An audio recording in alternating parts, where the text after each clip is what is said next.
result. Which automatically does what? Focus, intensity, engagement. Anybody have any issues with that among your people? Right? How many kids these days actually are focused and engaged all day long? They're taught not to be that in school, right? School turns them off. We have to turn them off. Do we engage them by obsessing about their teeth ache on their forehead? We engage them by getting engaged. So intensity, concentration. Good. What else? It's fun. And that should be your answer to almost any question. Right?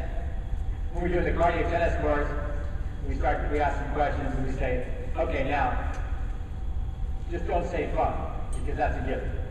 It's the answer to everything. Make it fun. Okay? What else? Automatic feedback. You know where you stand. You know what's happened. And that's how you improve. Good. What else? Simulates match play. You get real life, you get real experience about what competition feels like. Have you ever heard this phrase?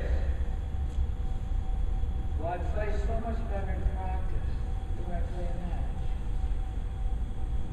Right? We hear that all the time. Right?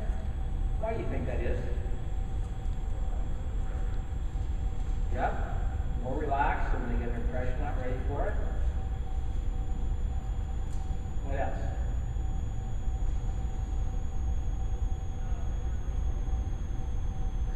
Okay. Yeah, you're setting up a winner or loser.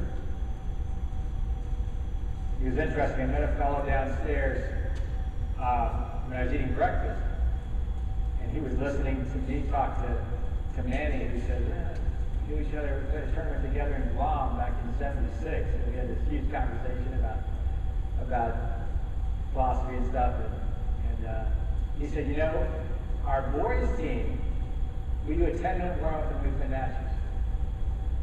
And they're one of the top teams in Georgia, I guess. He says the girls, all they do is drill. And yet, they always fall apart on their match play. Duh. They're not playing matches. Okay, so what I want to share with you today is my format for bridging that gap between drills and match play. And I actually have, this is one presentation I actually have a pretty complete outline for. So if you're interested in getting that, I can get your email and send it to you. So you don't have to scribble, take notes of it, but really let it come in. Normally, my notes are pretty sparse. When Pat talked about the Roosevelt Hotel and the PBI tennis show, it sparked a memory. Peter Burwash was the most spontaneous presenter I've ever known. He would send in and we'd send in, okay, I gotta send an outline. Wait, one mistake. Put down this. Never more than 2. And the night before we did the presentation at the Roosevelt Hotel, we got together that night to plan. And myself and Rod Guzman were the ones that had to follow him and feed. We talked all about PBI business. Well, Peter, what are you going to do tomorrow? I don't know. Let's talk about a breakfast. So breakfast, same thing. We're going to talk about PBI stuff. Well, Peter, what are you going to do? I don't know. Just follow. And he did something on the mid-court game or something, and he just came out with this stuff that we'd never even heard would happen before. Amazing stuff. And after he said, hope somebody written that stuff down. There's some good stuff coming out. I have no idea what I said, but it just came out. And that's the phase you'd like to get to. That's when coaching is fun, isn't it? When you're just spontaneous in being able to come up with something that works for that situation. Now, to get there, you have to have a great foundation. And again, it ties back to what we're talking about. You need a great foundation of strokes that allow you to adapt. The funnest class I have right now is these two Chinese kids that are, I don't know, 10, 11, and when they get together, they're crazy. Boy and girl, and they're just nuts together, and they're too smart for their own good, and they're always coming up with something, and I just, at first, it's like frustrating. How do I get through with this? And then I realized, let them teach me and come up with stuff. So last week, it was cold, so the guy had a stocking cap on, and he's just goofing around, he pulls it down over his eyes.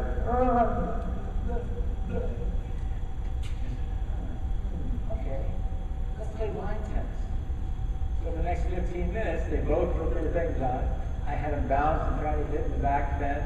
Then I had them trying to serve line, and it was one of the best learning experiences they had. Another time we had the courts outside where it snowed, and the courts we had two banks of two with a net and our fence in the middle, and one whole side was totally wet. Like, okay, how do we do this? So we played over the middle fence. And everything was based on good arm, good depth. These three kids that were not that great of players, and it totally changed the games around. After that lesson, that was the best lesson I ever had, because it got them the visual of depth and height. So again, the whole idea is how much flexibility can you have, and how do you adapt to situations. Any other things of why games are so important?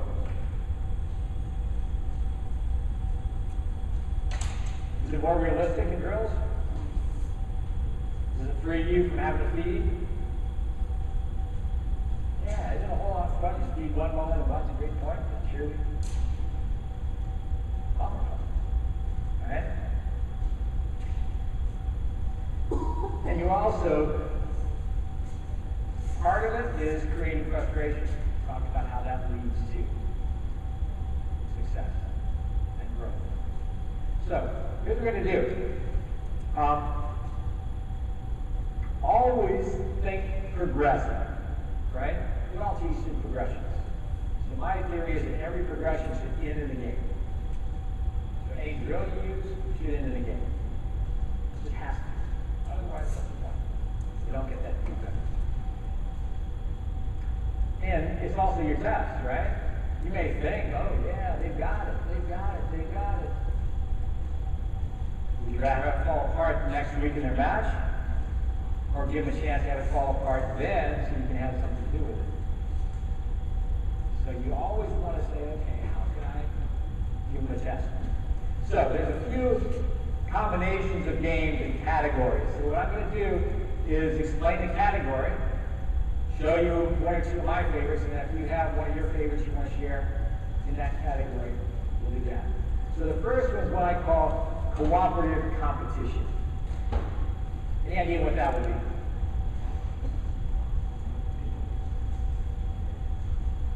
Yeah, okay, so, what? Yeah, so, Bill worked on cooperative, cooperative drills, and so any cooperative drill takes on a new intensity as soon as you say, okay, now we're going to compete.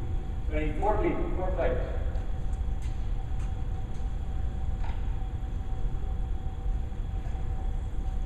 Okay, so we're going to start with a simple warm-up. Okay, so everybody grab a ball. You're going to hit straight on in the mini tennis area, short court. And all I want you to do for right now is, let's make it fun for these guys. Okay, so I want you to hit 2 balls back and forth at the same time. Okay? So go ahead, just bounce at the same time, or one person can feed one and then the other. Just go for it.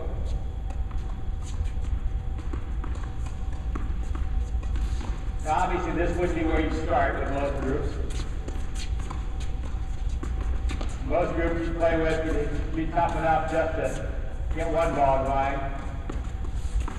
Okay, hold on. So that's a cooperative warm-up. Okay, so now you count 1 point every time the balls cross the net. If you miss, you go back to 0. We're going to go for 2 minutes, see who gets the most. Ready? Go. That's one. Count out loud. So the key to cooperative competition, they must call the score out loud. If I don't hear it, it means you're zero. Not loud enough, I want to hear it. 11, 12, 13, 14. Back to zero, and they haven't missed yet. You better catch up. Except they're not saying anything. I think they're zero. I don't know. I think you made it up. How can I believe you? Yeah.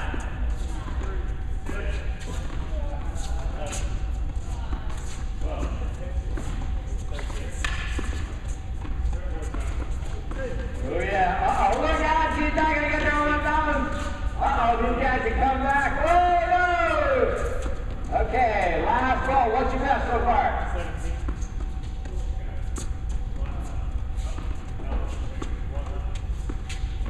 That's it. When you miss, you're out. Uh-oh. Uh-oh. The guys have a chance. What was your best? Our best one was 24, right? And you're sure about that, even though we didn't hear it all the way through? Okay. Can they get 24 to win? Pressure's on. Everybody call it out. 19. Pressure's building. 20. 21. 22. 23. 24. And 25. All right, give a hand. You see how that's cooperative competition? Let's do one more of those. This time, everybody move to the baseline. Switch partners. So let's stay where we are. Stay where we are. We're going to go cross court, baseline to baseline. Alleys are good. This time, do not go back to zero when you miss. However, no, just one ball, sorry. One ball at a time. But now you get 1 point for every ball that lands between the service line and baseline. Okay? And again, I must hear you count. Otherwise, I think you're at zero. So does every shot count? 1, 2, 3. And even the first ball fed in, if it's in the right spot, it still counts. Okay? You do not go back to zero when you miss. Total in 3 minutes. Got it? You might want to have a couple balls in your pocket, just in case. On your mark. Yes, sir. Go! 1, 2, Up, short. 4, 5.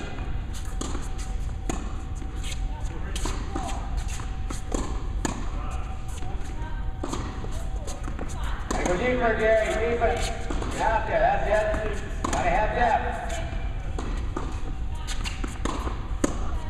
Drive it, drive it. 13. 15.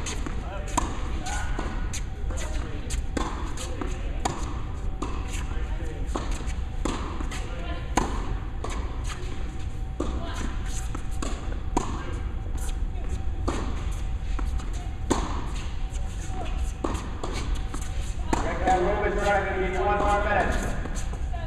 Last minute.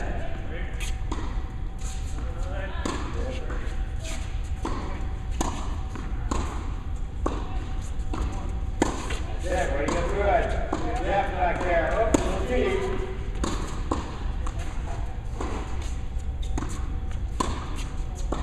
You might want to hit a little bit harder now. We don't have much time left. You gotta catch up. We've got 40 seconds. Add some power. Hit more balls.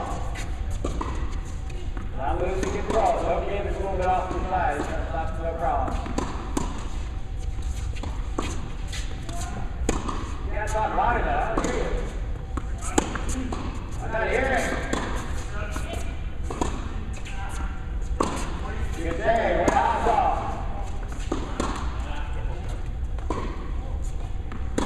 10.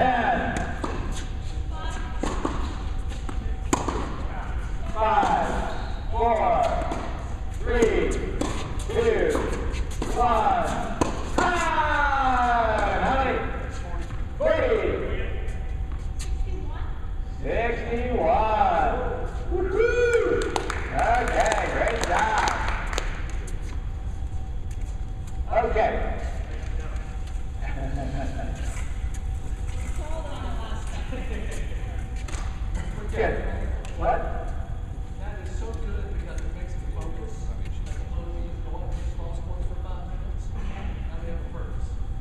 see, that's the thing. You can have them warm up for a couple minutes, and then boom, cooperative competition.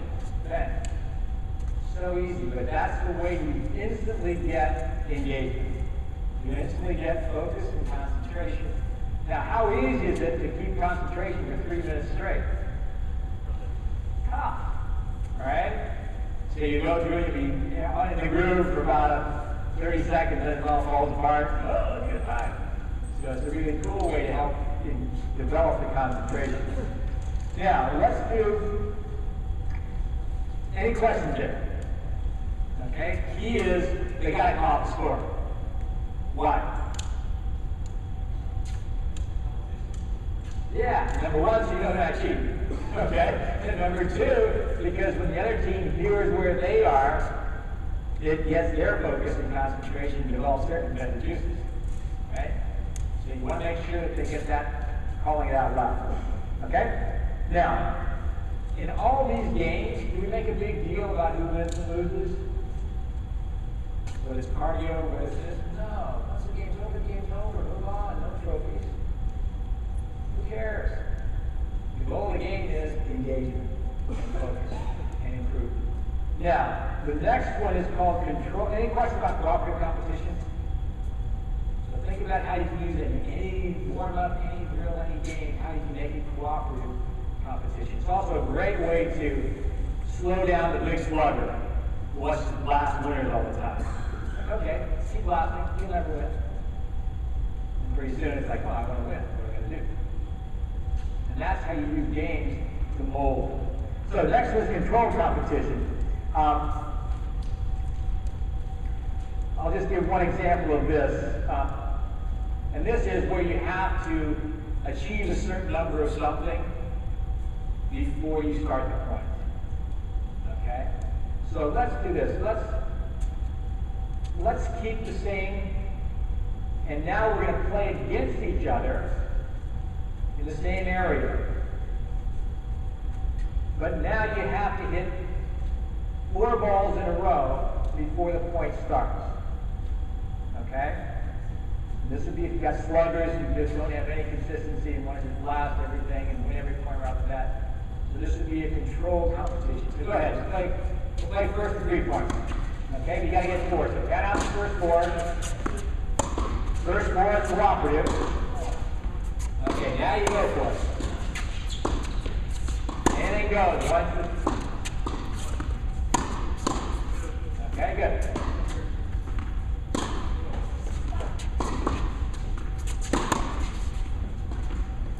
You guys are making good calls here. I love it. Look out, knock them off. Oh, sorry. Sorry about that. You see what makes this control? You do this training like this. Okay, you got it. You act, and then it's competitive.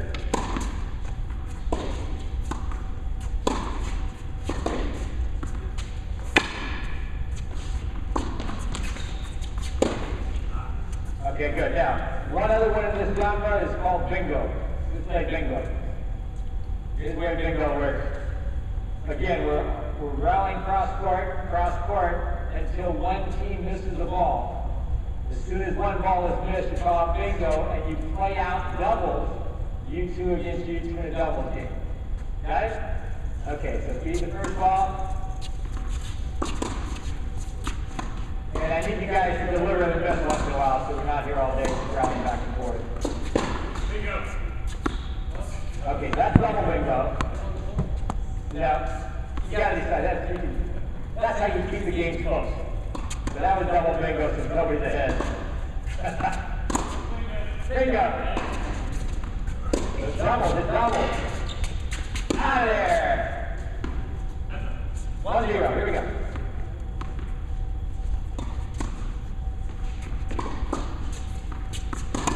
Again, people talk about cardio at a different level. I use this one for cardio because there's only 4 people. What happened there? I missed it. Double bingo? Or you lost the point? 1-1. Here we go. First 3.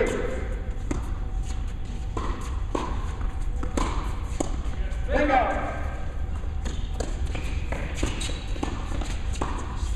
Out of there!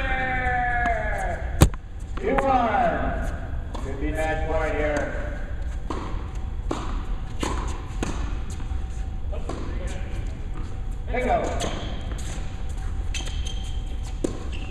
Oh, okay, it had to come down to sudden death. Here we go.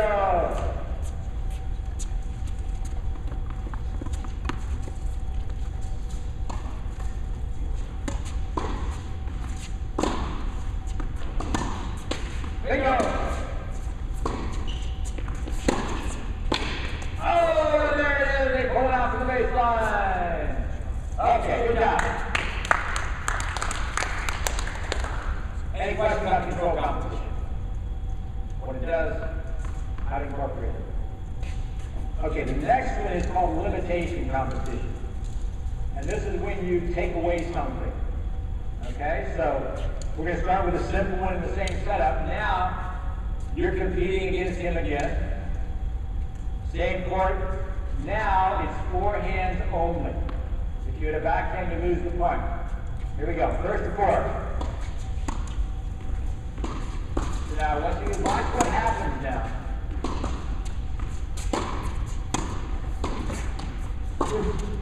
So this particular limitation, what's going to happen?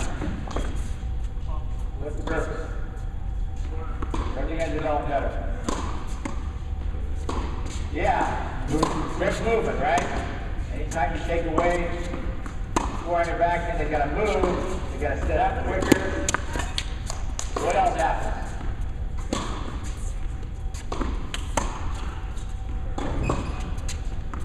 What? Yeah, watch the strategy develop. They're automatically developing strategy. What do I got to do? How do I create openings on the court? How do I take advantage of it? And so all good games are ones that require that strategic approach. What do I do? Okay? We don't have to tell them strategy. We have to figure it out. Automatic.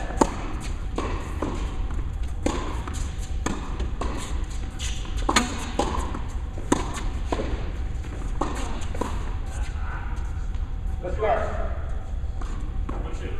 Okay? Yeah.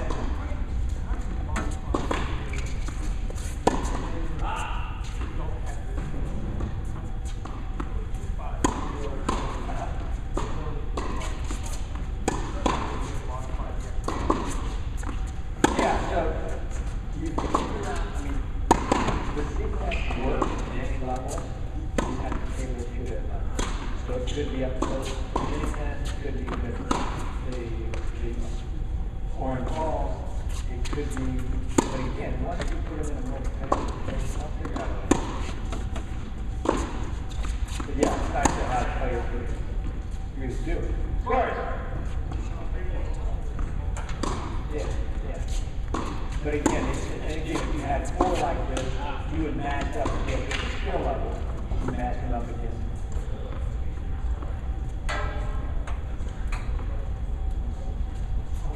Oh yeah. Especially like limitation. You would say certain range. You would say, okay. 4. That's right. Oh yeah. Okay.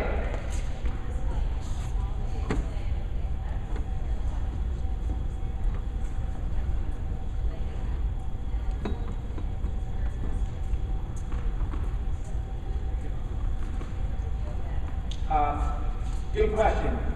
Again, we had a question about adapting to levels. How would you do with backhand only? It's frustrating. Great. They'll develop it. Frustration is how you learn. You put them in a frustrating situation, leave them there long enough, they figure it out. Okay? Not at first. Okay, we're going to do one more limitation. This is called rush and crush. And you can do it with double, but we're going to do a singles here. The way it works is we're going to go straight on half court, alleys are good. Everybody starts at the baseline. And the rules are this. Each person has 3 serves and 3 serves. The serve is just bounce and hit. serving person, I cannot move forward until they make contact with the return.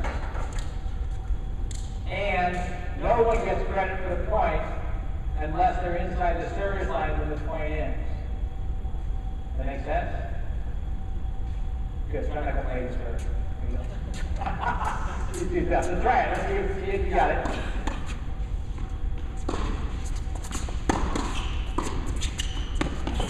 Okay, you was inside, that's 1 point. That's one serve for you, so you've got a second serve coming. The goal here is to get rid of your serve without losing. Okay, so no points for anybody. But that's his second serve, so here's his third serve. Now you weren't in, off clock. Okay, so now it's her serve. Did you leave before he hit balls? Yeah, I think so. Remember, when you're the server, you have to wait until they make contact. So it's the receiver that has the first opportunity to come up. That looks like a sweet lob. Oh, she got it in! Just in time. Good awareness.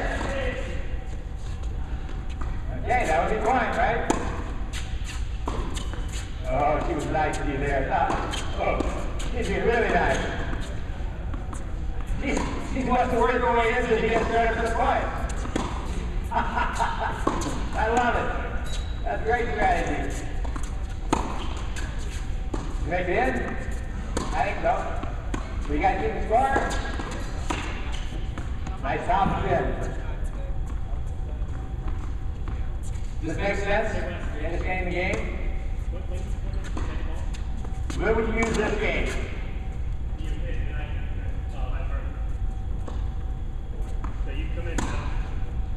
Yeah. If you're teaching players who don't like coming to that or aren't that comfortable, I went with the program we had in India, the bat program, when Leander first joined as a 12-year-old, he was coming in after the other rest of the year. So we had a Spec who was just like a backboard. He was never just, and he killed Leander the first 2 or 3 months. We played this game, and Shooter would just stand back in the ground stroke all day. Like, dude, what's the deal? You know, you're never going to win this game. I don't care how many passing shots you hit. And of course, Leander's coming in like a maniac. 4 years later, I saw Shooter playing college tennis for BYU Hawaii, and the dude was still standing 10 feet behind the baseline, trying to hit ground strokes, and meanwhile, the other one doing Wimbledon. One was willing to change, one was willing to try new things, the other was in his little comfort zone.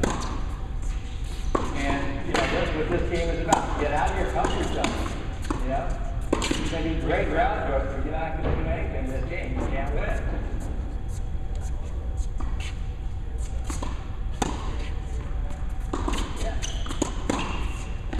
Look at this. You can pick up half volleys from mid-court. So this is how you get totally comfortable handling a ball. Yeah. So if you're the receiver, if I'm the receiver, I'm doing everything. I don't care what it is. I'm coming in.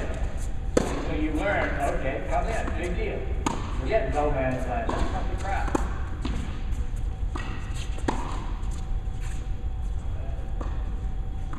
Okay, last point, last point.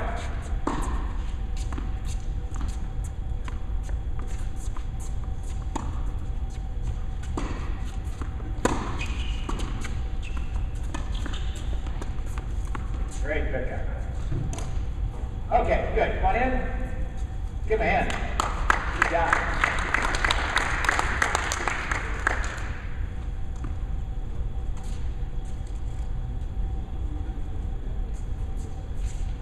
What are some other variations of that you can think of? What are some other games that you might do that are called limitation games?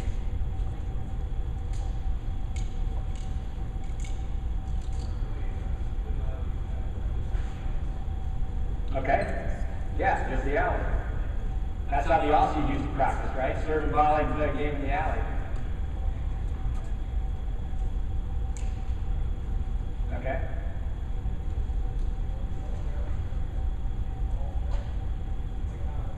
Yeah.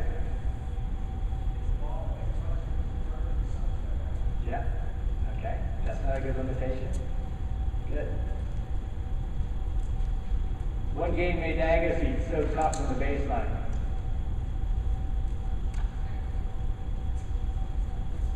What's that? Okay. He actually used to play a lot where you had to be inside the baseline the whole time. If both feet got behind the baseline, you lost the point automatically. So again, for somebody who hangs way back, or who's somebody who doesn't know how to minimize the backswing, get down and pick up the ball in the half on the bounce, great game. You want to try it? 1 minute. Okay. Would it still be half court, or you can make it? That would I would normally do one-on-one, full court, or singles. So let's do that. Let's just have one team, one pair. Who wants to play?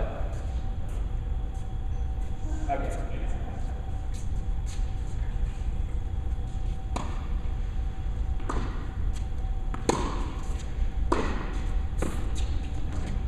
I love her. She can hit the ball from any place. She doesn't care. Look at that. Look at that ability to just get down and pick it up. You played this before, haven't you? Yeah. It's tough. It's tough. The whole timing. Oh, last one.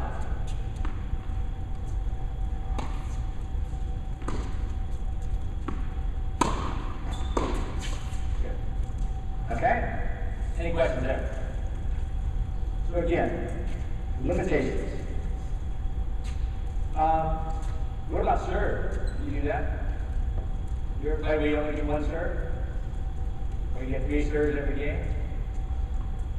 Again, limitations. How do you limit them? So the next one is called score adjustment competition.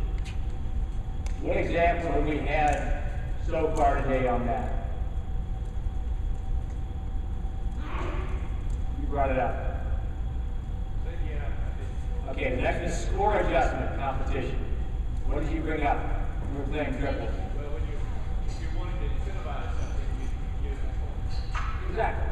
So you say, I want you to work on finishing your volley, so I'll give you 2 points for it. I want you to serve volley, so if you serve a volley and win the point, it's worth 2. That's simple. So, let's do this.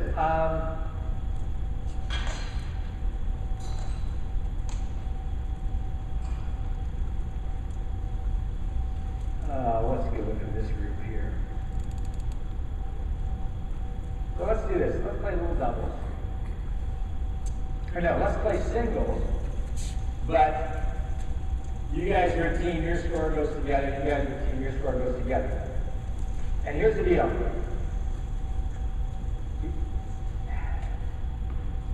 Now I'll tell you what, I'm going to come back. Okay? Now I get their serves warmed up. So, you guys got the concept, right? It's just adjustment. Anything you want to do to reward, you just give extra. And normally you play the 10 or something. Again, we're getting away from the idea of playing sets and playing games because we're taking that pressure off. So let's go to the next one, and then we'll come back to that. The next one is not on your, if you're following the outline at all, because I just put this in a couple days ago. It's called overload competition. What could that be? Any idea?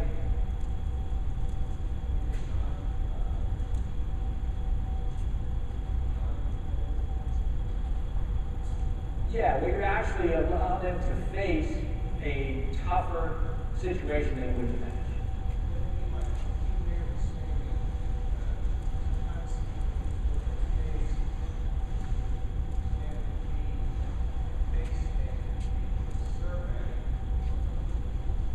Yeah, so that's a great one. Okay, so you try to return a serve from inside the service line.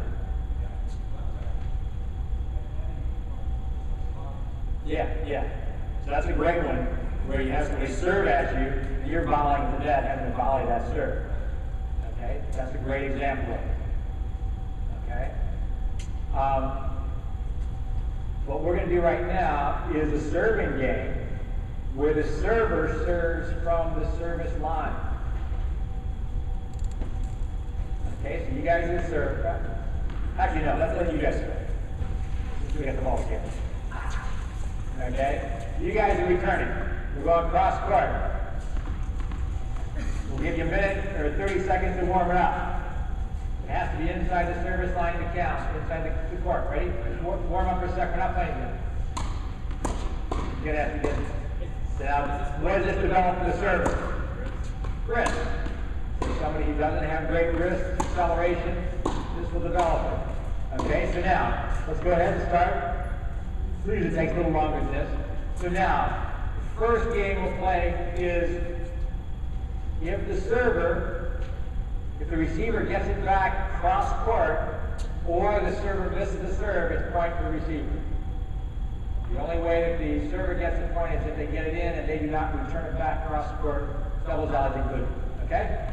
So we'll play just the first of 4 or 5. Oh, that's too easy.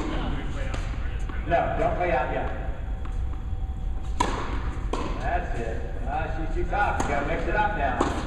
Oh, that's right in your wheelhouse. Come on. So you're developing power and working in. Now, strategy, great return. What's it doing for the receiver? Right? This is where the overload comes in, right?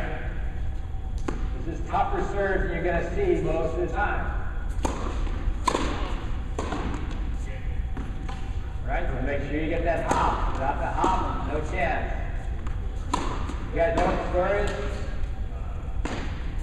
Whoa, here we go, nice point. Here we go. Oh! Okay, you got it? So that's overload on the receiver. And you're also developing a great wrist snap on the serve and helps them develop a more powerful serve. Now, we'll do the next step. Yeah, play out the point. Okay, so now play it out. So you got an easy serve ball still there. Now you got the easy serve ball.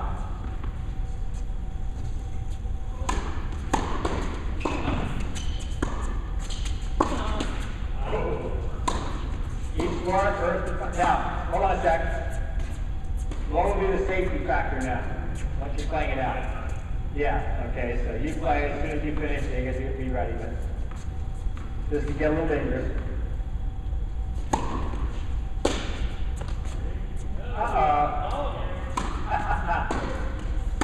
It was your massive serve that time that got him. Right, Jeffrey? Yeah, I hope so.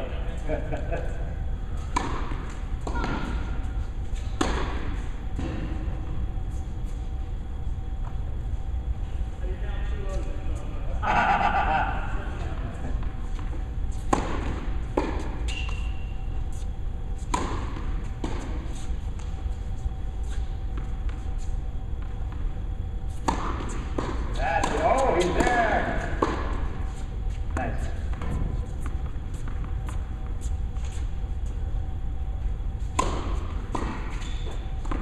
That wrist one, nothing there.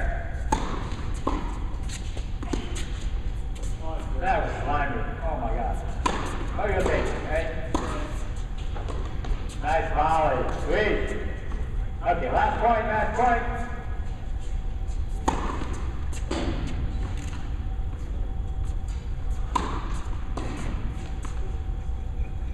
Okay, good.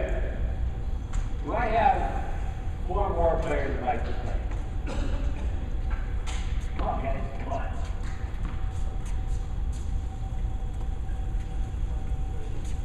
Now, what do you always have to do after you've had people serve the service line? Back them up and have them aim for the baseline. So you guys take a couple practice serves, aim to the baseline. Otherwise, the first 4 or 5 are going to go right to that every time. Good. Okay. Yeah. So they're good enough. They got it. The average person, when they do that, they're going to just pop the first hand of the net. So just overcorrect. Okay, we got. Come on over. Okay, so we're going to play 4-on-4 doubles. Ever done this? So 2 at the net, 2 at the baseline, regular scoring points. Just play it out. Ready? So, figure out who's going to get the net. Figure out who's going to serve first. Okay, here we go. Now, the only thing you can't do is volley the serve. So just stand off the side, and then as soon as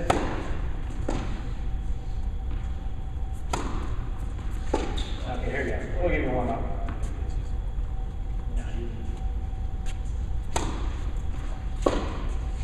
Okay, now look, okay.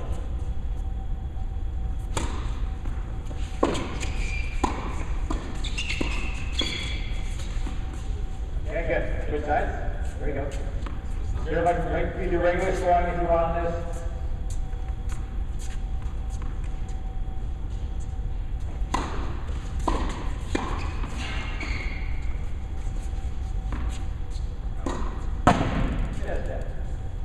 Okay, so what is it? Pretty loud? Keep on. Let's play a few more.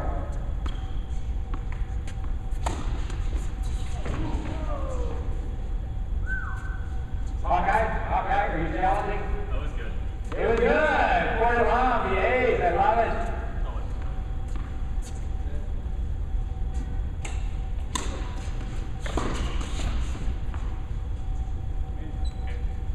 It's that devastatingly awesome serve. See, this generation isn't used to that kind of serve, man. I love it. Okay. You guys serve one game over there. Now, what's this doing? What would this game be about?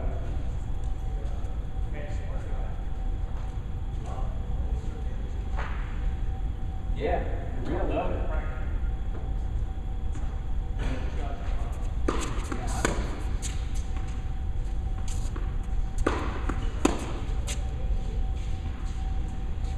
What happened there? Oh, she warmed up. Okay. Yeah. Okay, here we go.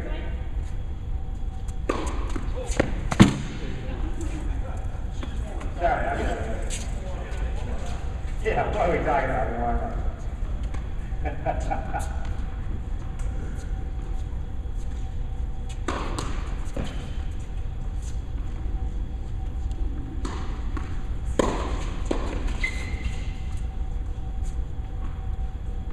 Okay, so now, hold on a sec.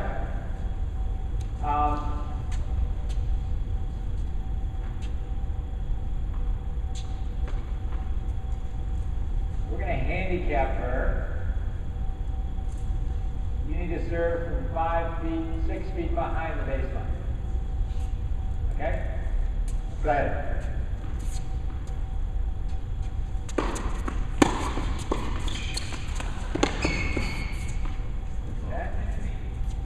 Okay, yeah. Still too good. Fine ball.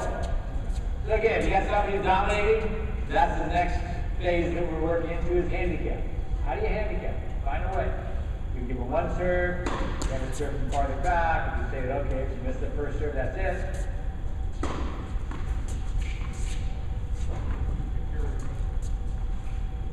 Good serve. Okay, last couple. We're not quite getting the great points that we should here, but because he's awesome serves.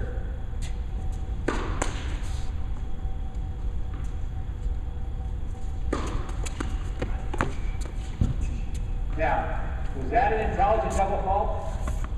Sorry? Was that an intelligent double fault? I mean, Was it? Was it an intelligent double fault? Yeah, first was in the net, next was long. She made the correction. Okay? Still double fault. I didn't know they were intelligent double. Now you know, right? So instead of the stigma, oh my God, it's double faulted. I'm an idiot. Yeah, if you hit 2 in a row in the net, then that's a dumb double fault. But if you're correcting and overcorrect, that's an intelligent double fault. You're making progress. Does that make sense? But it's still a double fault. Sorry, here we go. Okay, last one. Still 6 feet behind.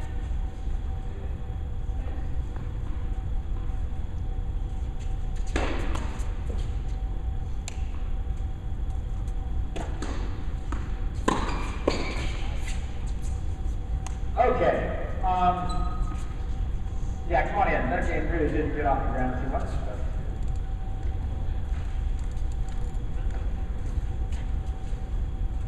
Good job anyway. Too much there.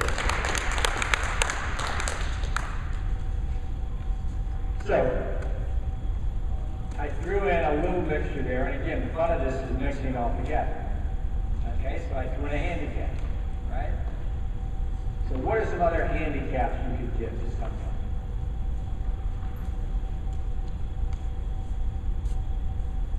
One person can only walk. One serve. Okay. They only allow one serve. Yeah, so typically a handicap is what you use when one person is dominant.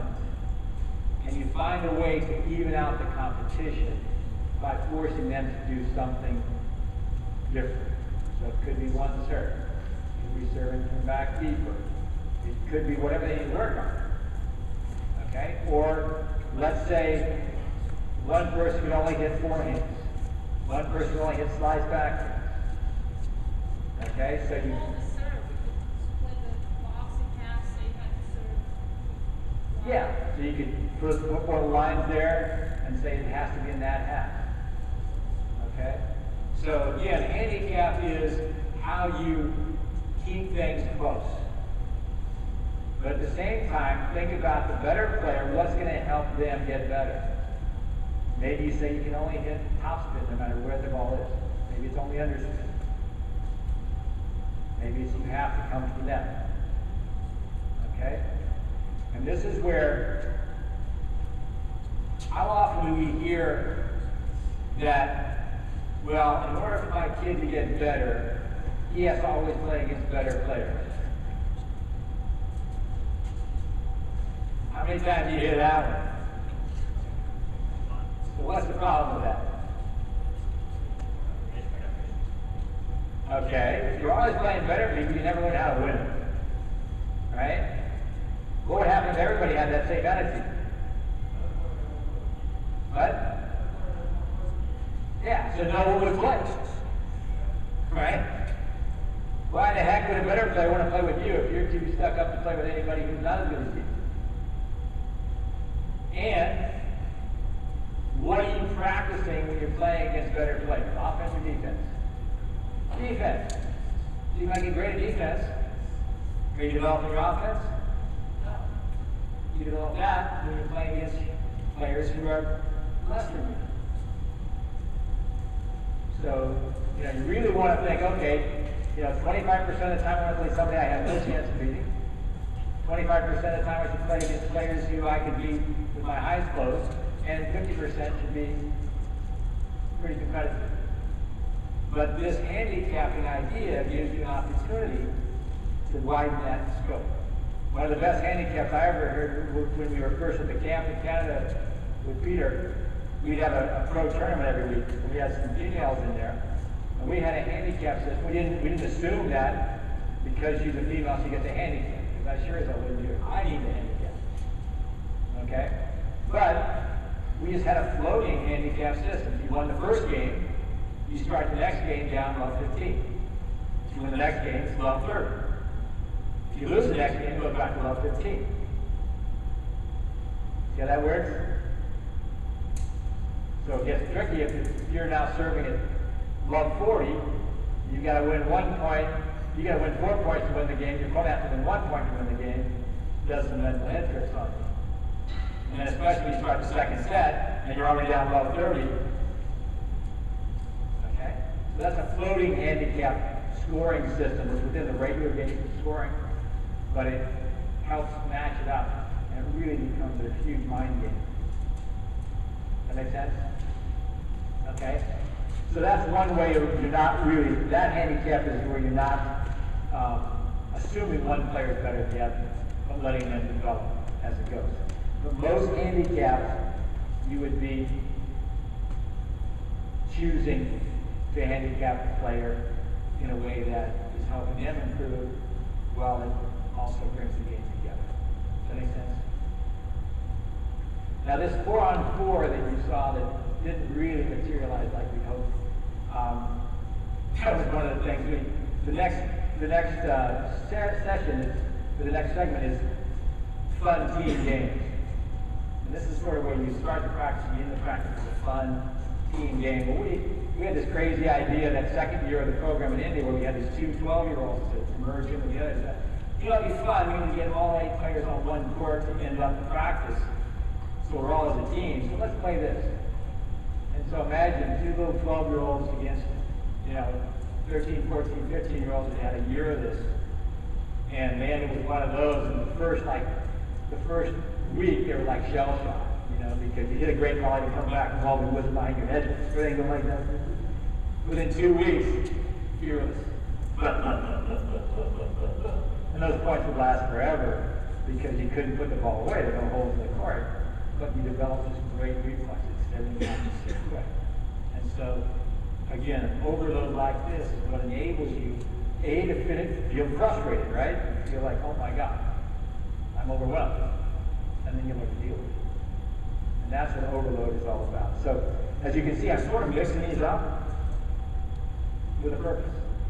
So, you want to have an understanding of how they work, but then you play around with, okay, how do I mix them in? How do I throw a handicap in here?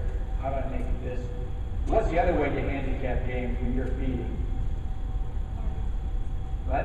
Double fees like you did Yeah. So you keep the game close by feeding. Sometimes cheating.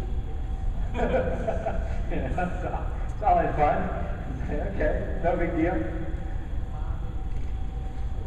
Okay. So the last one is the fun team games. Okay? And this is typically you to warm up and cool down, just a way to have some fun. So the one that I love as a warm up for big groups, most of you know about this, is called Clean Your Room. One way you have, everybody has one ball.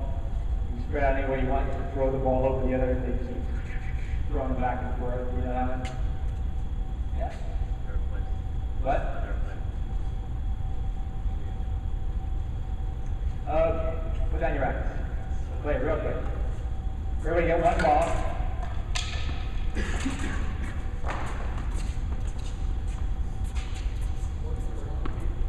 Yeah. Make sure there are no balls or anyplace else in the court. Now you can stand anywhere you want. As a safety factor with kids and stuff, a lot of times, in fact, let's do this. You cannot throw it from in front of the service line. What's that ball back there doing? You got to clear the net. You can't have random balls hanging around. And you have to throw it so the ball lands in the blue. You can't throw it like off in the stadium. Got it? So when I say go, you just throw the ball. If at any one instant in time, all the balls are on one side, that team loses. Ready? Go!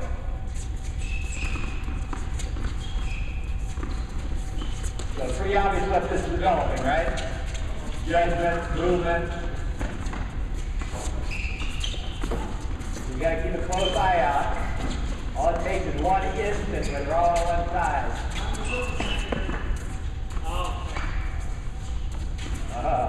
Ball right up there, you better grab it, Uh-oh, you guys in trouble. And there it is! Oh no, you got it just in time. Come on, man, there it is! Okay. Get it? You guys got it, yeah. Okay. So we would use this to warm up. What's the best time to use this to warm up?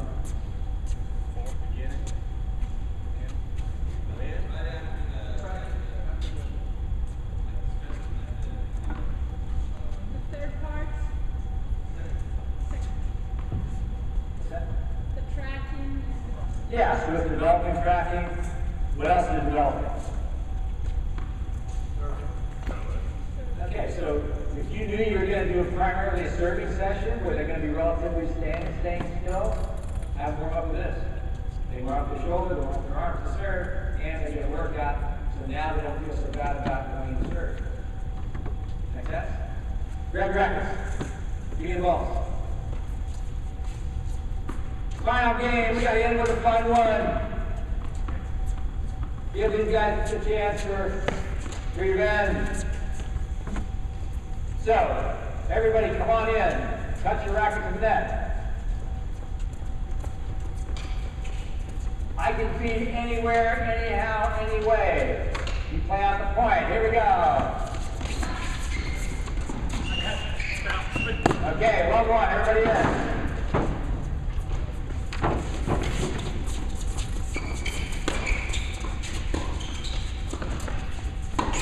Out of there. 1-1. Back in.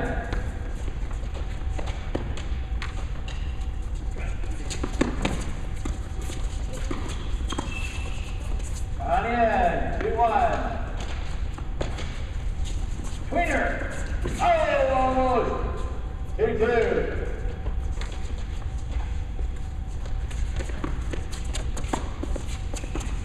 Pick up.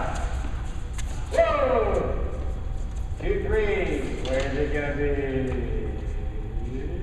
Oh, up there.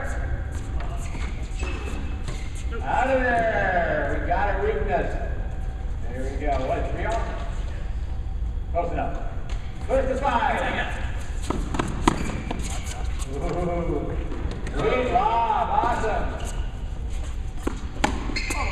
It's up. It's out of here, and it's 4-3.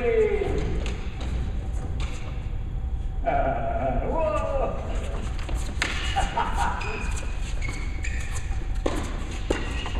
Yes! And with that tiny bit of margin, the champion. High five.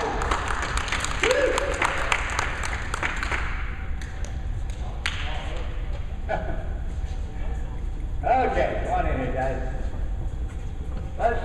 Let's give these guys a hand. Awesome job today. Thanks so much. I call it crazy bee scramble.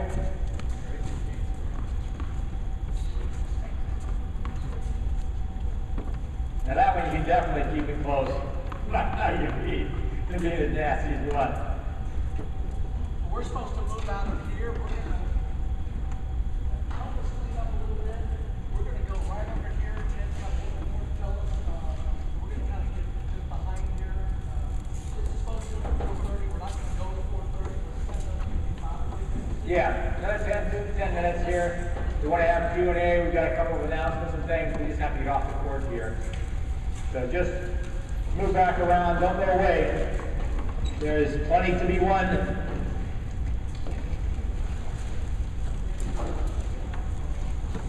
Oh.